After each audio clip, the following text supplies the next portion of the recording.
الحمد للہ وکفا والصلاة والسلام علی عبادہ الذین اصطفیٰ، خصوصاً علی افضلہم وخاتم النبیین محمد الامین وعلی آلہ وصحبہ اجمعین۔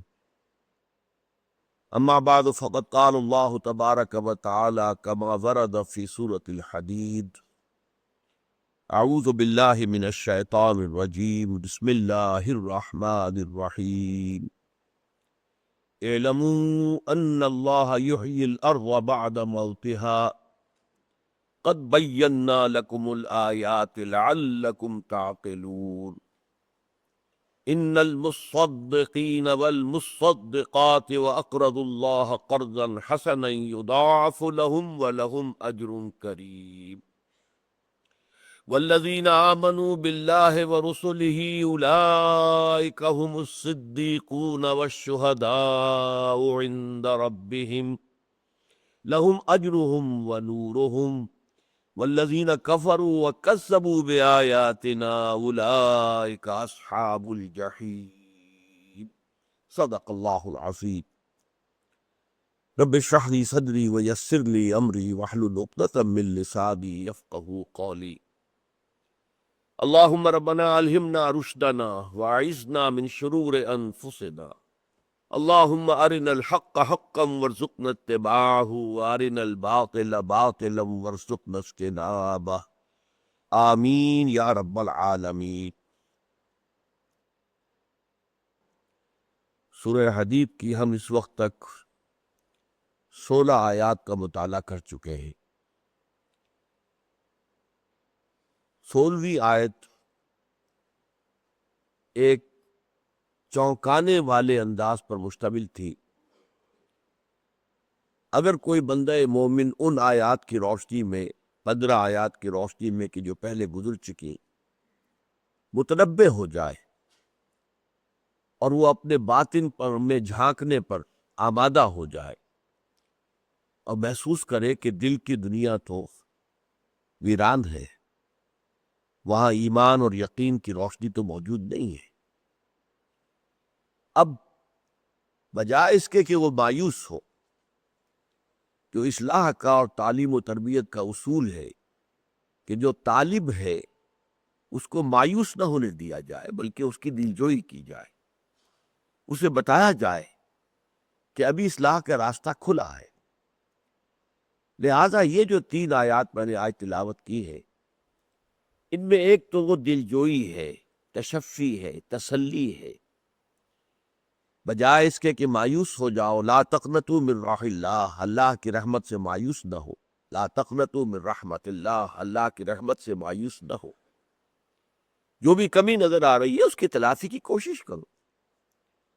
چنانچہ پہلا ہی لفظ کیا ہے؟ اعلموا ان اللہ یحیی الارض بعد موتها۔ دیکھو تمہارے اندر، نفس کے اندر اگر یہ تمہیں ویرانی نظر آ رہی ہے اپنے قلب کی گہرائیوں میں، تو آفاق میں، خارج میں تمہیں یہ مشاہدہ ہوتا رہتا ہے کہ زمین مردہ پڑی ہوتی ہے، بے آب و گیا، زندگی کے کوئی آثار نہیں ہوتے، نہ کوئی رویدگی ہے، نہ کوئی سبزہ ہے، اور جب رویدگی ہو نہ سبزہ ہو تو نہ کوئی پرندے ہوں گے نہ کوئی چرند ہوں گے وہاں پر، عام طور پر یہ کہ پھر حشرات الارض بھی وہاں نہیں ہوتے، تو گویا کہ ایک موت کا سما، مکمل موت کا سما۔ لیکن فرمایا کہ پھر اس کے بعد اللہ تعالیٰ بارش برسا دیتا ہے، پھر اسی بے آب و گیا زمین کے اندر زندگی کے آثار شروع ہوتے ہیں، مگر اب زندگی ہی زندگی ہے، معجزن ساتھی، ہریاول نظر آتی ہے، گھاس اگ رہا ہے، وہیں پر آپ کو تتلیاں کچھ نظر آ جائیں گی، کچھ اور چیزیں جو ہے، کوئی ادھر ادھر سے بھیڑیں بکریاں آئیں گی چرنے کے لیے، اور جانور آئیں گے، اگر کھلا جو ہے جنگل ہے تو آپ کو نظر آئے گا ہرن چلے آ رہے ہیں یہاں پر چرنے کے لیے، تو اب مگر اب زندگی ہی زندگی ہے، معجزن ساتھی۔ یہ جو ایک مشاہدہ تمہارا ہوتا ہے موت کے بعد زندگی کا، تم اسی سے ہمت پکڑو کہ تمہاری اپنی کشت قلب پر اگر ویرانی طاری ہے تو اس ویرانی کو بھی اللہ دور کر سکتا ہے، اس کے اندر دوبارہ ایمان کی حیات تازہ جو ہے اور ایمان کی ایک لہلہاتی ہوئی کھیتی اللہ تعالیٰ اگا سکتا ہے۔ اعلموا ان اللہ یحیی الارض بعد موتہا، جان لو کہ اللہ تعالیٰ زندہ کر دیا کرتا ہے زمین کو اس کے مرنے کے بعد، بے آب و گیا زمین جس میں زندگی کے کوئی آثار نہیں۔ پھر وہیں پر ہم دیکھتے ہیں کہ زندگی ہی زندگی ہے۔ قد بینا لکم الآیات لعلکم تعقلون، ہم نے تمہارے لیے اپنی آیات کو واضح کر دیا ہے، بیان کر دیا ہے، کھول دیا ہے تاکہ تم عقل سے قابو، یعنی یہ کہ اپنے قلب کی ویرانی یا اپنا خانہ دل جو ہے اس کے ایمان سے خالی ہونے سے مایوس نہ ہو، بلکہ اصلاح کے لیے کمر بستہ ہو جاؤ۔ اب اگلی دو آیات جو ہیں اس اعتبار سے قرآن مجید میں انتہائی اہم ہے، انتہائی اہم ہے، انتہائی اہم ہے کہ یہ کیسے عمل ہو، کیسے دل کی ویرانی کو دور کیا جائے، کیسے جو سختی آ گئی ہے جس کی پچھلی آیت میں ہم پڑھ چکے ہیں، فَقَسَتْ قُلُوبُهُمْ وَكَثِيرٌ مِّنْهُمْ فَاسِقُونَ، جب ایک طویل عرصہ گزر جاتا ہے دلوں میں سختی آ جاتی ہے، اور پھر اس کے بعد ظاہر بات ہے جب دلوں میں سختی آ گئی تو پھر فسق و فجور، اللہ کی نافرمانی، اللہ کے احکام سے سرتابی، یہ اس کا لازمی اور منطقی نتیجہ ہے۔ تو اگر تمہارے دلوں میں بھی سختی آ گئی ہے، ویرانی ہے، تو گھبراؤ نہیں، اللہ اسے دوبارہ زندہ کر دے گا، لیکن اس کا ایک عمل ہے، اس کا ایک طریقہ ہے۔ زمین سخت ہو اور آپ کو معلوم ہے کہ بارش پڑے تو بارش بھی بہہ جائے گی۔ بعض اوقات آپ دیکھتے ہیں کہ زمین کی سطح کے اوپر بہت سخت قسم کا ایک کور آ جاتا ہے، ایک لیئر ایسی ہوتی ہے جیسے کہا جاتا ہے چولستان میں ہے، اس لیے کہ اصل میں چولستان میری تحقیق کے مطابق ایک بہت پرانے قدیم دریا کا بیڈ ہے۔ ہندوؤں کا جو اصل دریا تھا، یہ گنگا بائی جو ہے ان کی، یہ تو بہت بعد میں جو ہے متبرک قرار پائی ہے اور اس کی کوئی حیثیت پہلے نہیں تھی۔ پہلے تھا سرسوتی، سرسوتی دریا تھا ان کا کہ جس کو یہ سب سے زیادہ مقدس سمجھتے تھے۔ کوئی اس علاقے میں، اور وہ گزرتا تھا ہریانہ جو علاقہ ہے، تو وہاں در حقیقت آثار ہے کہ کسی وقت اللہ تعالیٰ کا کوئی بہت بڑا عذاب آیا، کوئی اللہ کا رسول وہاں آیا ہوگا جس کی کہ لوگوں نے نفی کی، جن کو رد کر دیا، تو پھر وہاں ایک بڑا عذاب آیا۔ اسی عذاب کے نتیجے میں دریائے سرسوتی خشک ہو گیا۔ اب اس کی یادگار صرف دریائے گھگر کے نام سے، اور وہ صرف برساتی نالہ ہے، برسات میں وہ آتا ہے، چڑھتا ہے اور ادھر ادھر کی زمینوں کو سیراب کر دیتا ہے، اور صحرائے بیکانیر وغیرہ کا علاقہ جو ہے راجستھان کا، اس میں جا کے جذب ہو جاتا ہے، کہیں سمندر تک پہنچنے کا اس کا امکان نہیں ہوتا، وہ گھگر، دریائے گھگر کہلاتا ہے۔ اور اسی کے خشک ہو جانے کے باعث وہاں سے نقل مکانی ہوئی ہے۔ تو اس علاقے میں کوئی بہت سخت جب عذاب آیا ہے تو ایک تو بڑے بڑے وہاں پر وہ راکھ کے ٹیلے ہیں جن کو کھدائی کرتے ہیں تو نیچے سے آبادی کے آثار ملتے ہیں، کہ جیسے پومپی آئی پر کبھی عذاب آیا تھا اللہ کا، اور وہ آگ اور راکھ کے ملبے تلے دب گیا تھا شہر عظیم، اسی طرح یہاں بھی کئی شہر، ہانسی، حصار، سرسا، اگروہا، یہ مقامات ہیں جن پہ بڑے بڑے راکھ کے ٹیلے، وہ مٹی نہیں ہے، وہ مٹی نہیں ہے بلکہ راکھ ہے، تو معلوم ہوتا ہے کہ راکھ آسمان سے برسی۔ تو وہ جو دریا تھا اس کا یہ بیڈ ہے، اور ظاہر بات ہے کہ جہاں پانی مسلسل بہتا رہے تو اس کی تہ جو ہے وہ سخت ہوتی چلی جاتی ہے، اس کو تو گویا کہ تہ جو ہے جما دیتی ہے، تو سخت جگہ سے پانی اگر بارش برسے بھی گی تو گزر جائے گی، وہ زمین میں جذب نہیں ہوتی، لہٰذا پہلے زمین کو نرم کیا جاتا۔ ہل کیوں چلاتے ہیں؟ زمین نرم ہوتی ہے، پھر بارش آتی ہے تو وہ جذب ہوتی ہے، اور پھر جو آپ نے بیج ڈالا ہے وہ پھر برگ و بار لاتا ہے۔ تو اس لیے سب سے پہلے اگر یہ دل کی تمہاری کھیتی سخت ہو چکی ہے تو اب اس میں ہل چلانے کی ضرورت ہوگی۔ وہ ہل کیا ہے؟ یہ دو آیات میں عرض کر رہا تھا، قرآن مجید کی عظیم ترین آیات میں سے ہے، کہ گویا کہ سلوک قرآنی، یہ قرآنی تصوف ہے کہ کیسے دل کی سختی کو دور کیا جائے، کیسے دل کی اس زمین کو اثر نو ایمان اور اعمال صالحہ کی لہلہاتی ہوئی کھیتیوں سے آباد کیا جائے۔ فرمایا پہلا قدم کیا ہے؟ ان المصدقین والمصدقات واقرضوا اللہ قرضا حسنا یضاعف لهم ولهم اجر کریم، یقیناً بہت صدقہ کرنے والے مرد اور بہت صدقہ کرنے والی عورتیں، اور وہ کہ جو اللہ کو قرض حسنہ دے، ان کے لیے دگنا کر دیا جائے گا، بڑھا دیا جائے گا، بڑھا چڑھا دیا جائے گا، اور مزید اضافی طور پر بہت باعزت انہیں اجر بھی ملے گا۔ یہ آیت اس اعتبار سے بہت اہم ہے کہ اول تو اس میں اللہ تعالیٰ کی رضا کے لیے خرچ کرنے کے دو مدے علیحدہ کر دی گئی ہے۔ ایک ہے صدقہ۔ صدقہ جو ہے اصل میں ہے خیرات، غریبوں کے لیے، مسکینوں کے لیے، یتیموں کے لیے، یعنی انسانی برادری ہی کے اندر جو محرومین کا طبقہ ہے اس کی مدد، اس کی تکلیف کو ختم کرنے کی کوشش، بھوکے کو کھانا کھلانا، جس کے پاس لباس نہیں ہے اس کا تن ڈھانپنا، جو بیمار ہے علاج نہیں کر سکتا ہے اس کا علاج کروانا، وغیرہ وغیرہ۔ اور پچھلے زمانے میں ہوتا تھا راستے میں پیاؤ لگا دینا، پانی کا اہتمام کر دینا، اور اسی طریقے سے سبیل ہمارے ہاں کہتے ہیں، ہندی میں پیاؤ کہتے تھے اس کو، سبیل لگی ہوئی ہے، مطلب یہ کہ اللہ کے راستے میں کسی نے یہاں پر پانی کا اہتمام کیا ہے، کنواں کھدوا دینا، سرائے بنا دینا، وغیرہ وغیرہ۔ یہ سب صدقات ہیں، یہ انسانوں کی بہتری کے لیے صدقہ۔ یہ اصل میں متصدقین والمتصدقات باب تفاول سے ہے، لیکن تا اور صاد یہ دونوں جڑ گئے، مصدقین، متصدقین کی بجائے مصدقین والمصدقات، یقیناً صدقہ اور خیرات کرنے والے مرد اور صدقہ اور خیرات کرنے والی عورتیں۔ اچھا، دوسری بات کیا ہے؟ وَأَقْرَضُوا اللَّهَ قَرْضًا حَسَنًا، اور وہ کہ جو اللہ کو قرض حسنہ دیتے۔ یہ اللہ کا قرض حسنہ کیا ہے؟ اس کے دین کے لیے خرچ کرنا، اس کے پیغام کی نشر و اشاعت کے لیے خرچ کرنا، اس کے دین کو قائم کرنے کی جد و جہد کے لیے یہ اللہ کے لیے خرچ کر رہے ہیں۔ اب یہ انسانوں کے لیے نہیں کر رہے، اللہ کے لیے کر رہے ہیں، تو اسے اللہ تعالیٰ اپنے ذمے قرض سے تعبیر کرتا ہے، گویا کہ تم نے مجھے قرض دیا ہے۔ اس سے پہلے یہ آیت آ چکی ہے، 11ویں آیت، من ذا الذی یقرض اللہ قرضا حسنا فیضاعفہ لہ ولہ اجر کریم، کون ہے وہ باہمت لوگ جو اللہ کو قرض حسنہ دے؟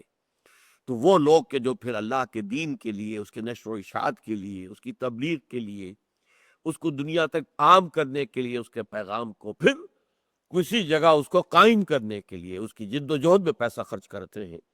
تو ان کے لیے نمبر ایک تو یہ کہ ان کا جو کچھ دیا ہوا ہے وہ لوٹا دیا جائے گا، اور اللہ کو دیا ہوا قرض حسنہ وہ ہے کہ جو بڑھا چڑھا کر دیا جائے گا۔ دنیا میں قرض حسنہ وہ ہے جس میں آپ کسی اضافے کی توقع نہ رکھیں۔ ویسے کوئی مقروض جو ہے اپنی مرضی سے اگر لوٹاتے ہوئے کوئی زائد کر دے تو وہ حرام نہیں ہے، لیکن یہ کہ پہلے سے طے ہو اور آپ توقع رکھتے ہو اور آپ چاہتے ہو کہ آپ کو کوئی اضافی شے ملے اپنے اس قرض دی ہوئی رقم پر، تو وہ حرام ہے، حرام مطلق۔ لیکن اللہ تعالیٰ کو آپ دیں تو توقع رکھیے کہ اللہ 100 گنا نہیں 700 گنا اور اس سے بھی زیادہ جتنا چاہے گا بڑھا کر دے گا، اور پھر یہ ہے کہ اضافی طور پر اجر عظیم ہے۔ اچھا، اب یہ فرمائے کہ اس کا تعلق کیا سلوک سے؟ اس کو یوں سمجھ لیجئے کہ انسان کے دل میں سختی پیدا کرنے والا اصل عنصر، اصل عامل، وہ ہے دنیا کی محبت، اور دنیا کی محبت کا سب سے بڑا مظہر ہے حب مال، دولت کی محبت۔ یہ ہے جس نے کہ اندر زمین کے اندر جو ہے سختی پیدا کر دی ہے، دل کے اندر خشونت پیدا ہو گئی ہے، دل کے اندر قساوت پیدا ہو گئی ہے۔ اس کو رفع کرنے کا یہی ہے، حل چلاؤ اور اس میں سے مال نکالو۔ اللہ کے بندوں کی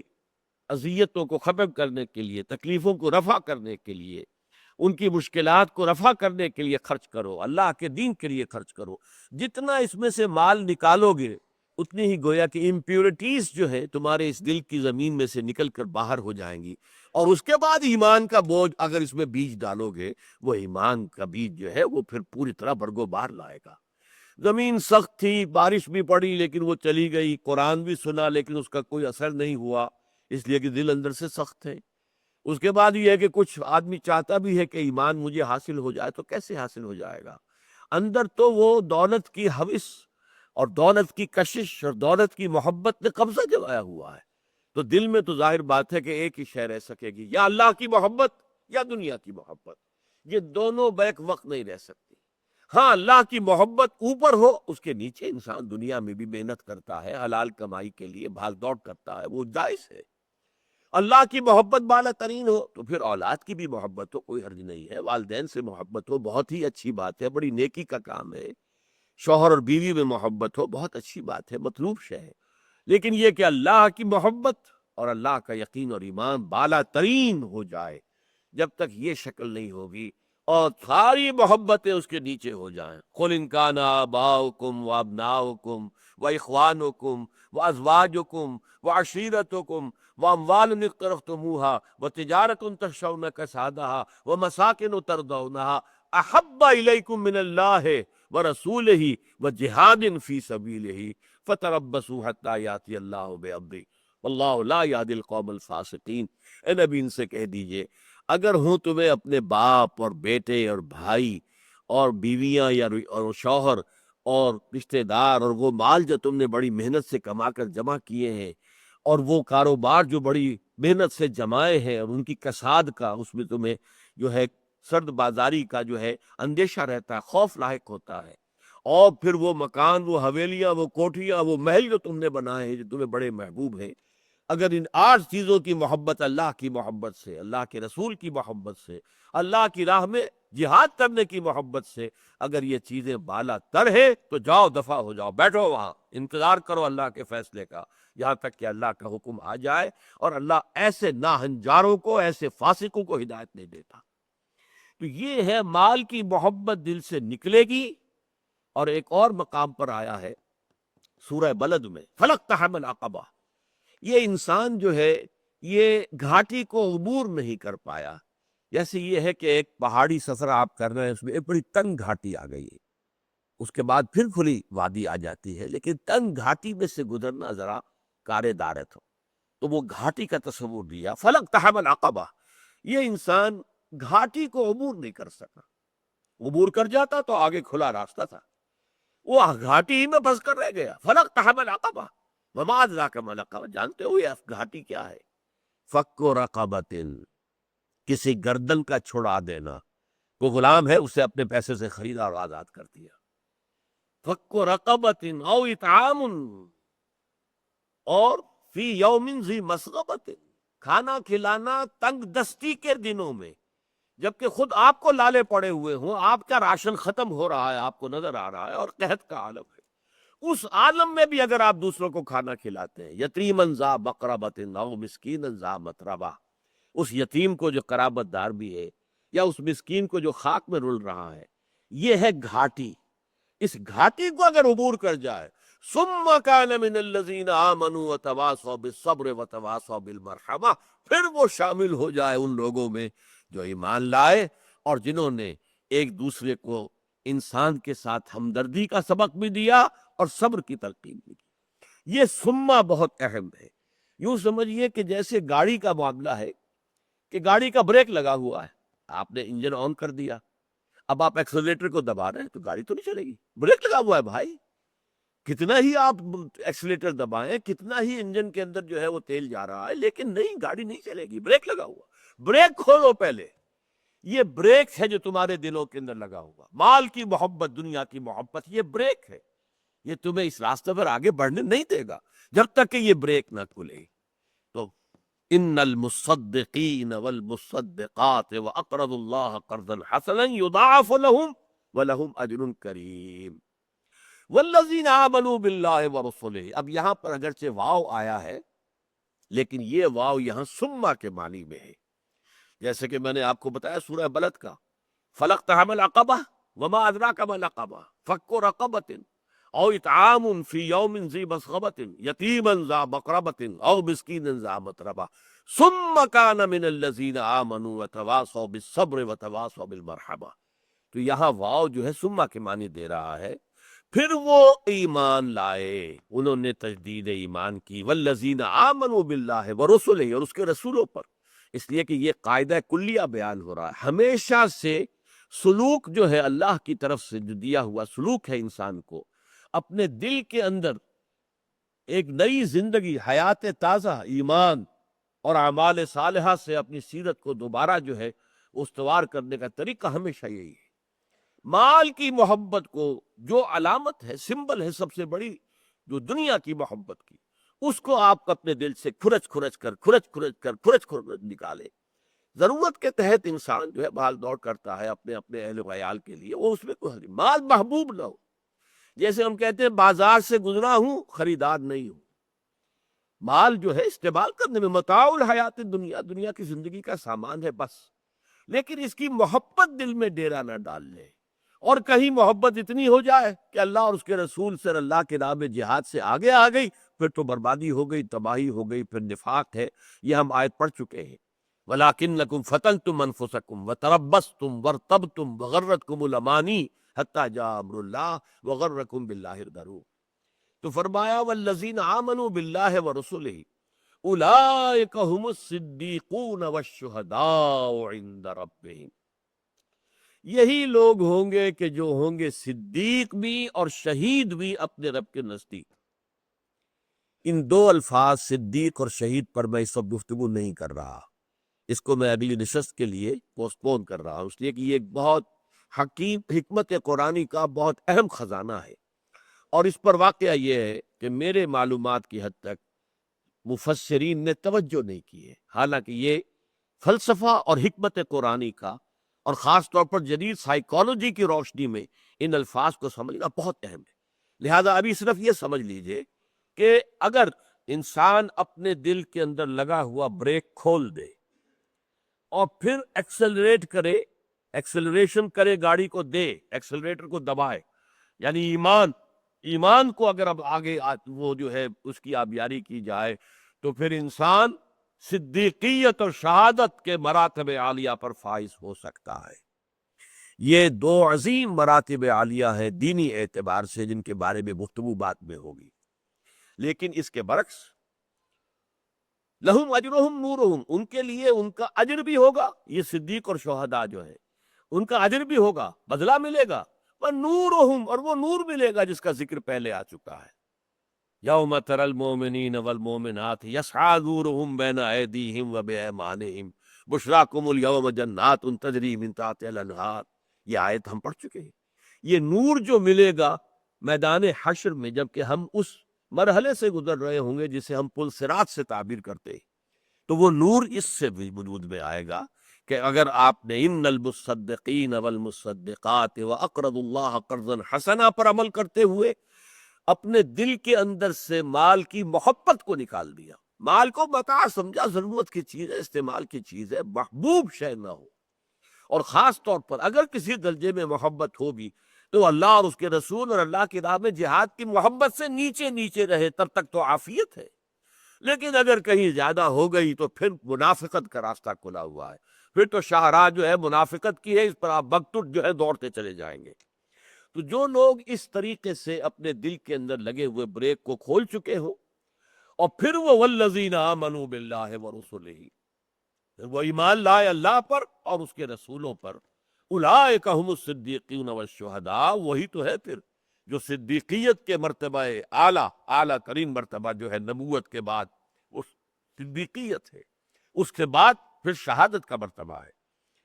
عند ربہم، اپنے رب کے پاس، اپنے رب کے نزدیک، لہم اجرہم ونورہم، ان کے لیے اجر بھی ہوگا اور نور بھی ہوگا، والذین کفروا وکذبوا بآیاتنا، اور وہ لوگ کہ جو کفر کریں گے اور ہماری آیات کا انکار بھی کریں گے۔ اب یہ دیکھیے دو الفاظ قرآن مجید میں بار بار آتے ہیں، کفر اور تکذیب، والذین کفروا وکذبوا بآیاتنا، یہ اصل میں جرم بانائے جرم، اس لیے کہ ایک تو ایمان پوٹینشلی ہر انسان کے دل میں موجود ہے، یہ دل میرا جو مسکن ہے روح کا، اس روح میں معرفت ربانی بھی ہے اور محبت ربانی بھی ہے، حب اللہ بھی ہے، لیکن یہ کہ یہ سوئی ہوئی ہے، یہ جو حقیقت ڈورمنٹ ہے، اس کو ایکٹیویٹ کرتا ہے آ کر قرآن مجید، اس کی آیات جو ہے جگاتا ہے، یہ کیٹلیٹک ایجنٹ ہے کہ جو ایک عمل کو شروع کراتا ہے۔ اول تو جو لوگ اپنے اندر کی اس گواہی کو دبا دیتے ہیں، یہ ہے کفر۔ کفر کے معنی کیا ہے؟ چھپا دینا، دبا دینا۔ اسی لیے کفار کہا گیا ہے کسانوں کو، کہ جو اپنے بیج کو زمین کے اندر دباتے ہیں، چھپاتے ہیں، تو اسی لیے لفظ آیا ہے۔ اسی لیے کفران نعمت، کہ ایک انسان صحیح الفطرت اگر ہے تو اس کا آپ کو یہ وصف ملے گا کہ اگر کسی نے کوئی احسان کیا ہے تو اس کے لیے شکر کے جذبات دل میں پیدا ہو۔ آپ کی کوئی تکلیف کسی نے رفع کی ہے، آپ کی کوئی ضرورت پوری کر دی ہے، اور آپ کی فطرت سلیم ہے، مست شدہ نہیں ہے، پرورٹڈ نہیں ہے، تو وہ آپ کے اندر لازماً ایک جذبہ ابھرے گا شکر کا، اور پھر یہ آپ کی زبان پر آئے گا، شکریہ، آپ نے میری یہ مشکل دور کر دی، میں بہت ہی ممنون ہوں۔ اور پھر یہ کہ اس نعمت کا حق ادا کیا جائے۔ امام راغب کے نزدیک شکر کے یہ 3 مرحلے ہیں: شکر بالقلب، شکر باللسان، شکر بالجوارح۔ لیکن اگر کسی شخص نے شکر کے ان جذبات کو دبا دیا، ناشکرا انسان ہے، جس کے ساتھ اگر کسی نے بھلائی کی ہے تو اس کے دل کے اندر وہ جذبات ابھرے لیکن دبا دیے اس نے، یہ ہے کفر، دبا دینا۔ تو گویا کہ ایمان بھی جو پوٹینشلی انسان کے اندر موجود تھا، پہلے تو انسان نے اپنے اس فطری ایمان کو دبایا، اور جب اس ایمان کو ایکٹیویٹ کرنے کے لیے، اس ڈورمنٹ ایمان کو جگانے کے لیے اللہ کی آیات سامنے آئی تو انکار کر دیا۔ تو یہ گویا کہ تکذیب اور کفر، یہ 2 جرم ہیں، جرم بالائے جرم۔ پہلے فطرت کی شہادتوں کو دبا دینا، چھپا دینا،